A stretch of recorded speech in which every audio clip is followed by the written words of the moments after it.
Hey guys, welcome back to another tutorial of TechQuest. I'm back with a new video, and for today's video I'll be showing you the steps on how you can record desktop audio on Mac using your OBS studio. So I'm going to be showing you step-by-step procedure. Make sure to watch this video till the end and follow the instruction as guided. First of all, you need to launch to your OBS station on your device. Next interface, you need to go to the bottom of the screen and select the source box, and you'll need to click on the gear icon from the source box, and then you need to select input display. Especially if you also require the video, you need to click on the option that is video capture device, and for the audio you'll need to click on file in the top left corner of your screen and click on settings from the menu, and from the left sidebar of the new window you'll need to click on audio. As you click on audio, on the other side you need to select desktop audio and you need to select the proper source, and while you're on this page you can also configure the audio quality if you wish and select OK to finish up with the audio sound.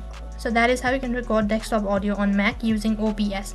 That is all for this video. I hope the video was helpful. Make sure to like, share and subscribe to our channel. Thank you for watching.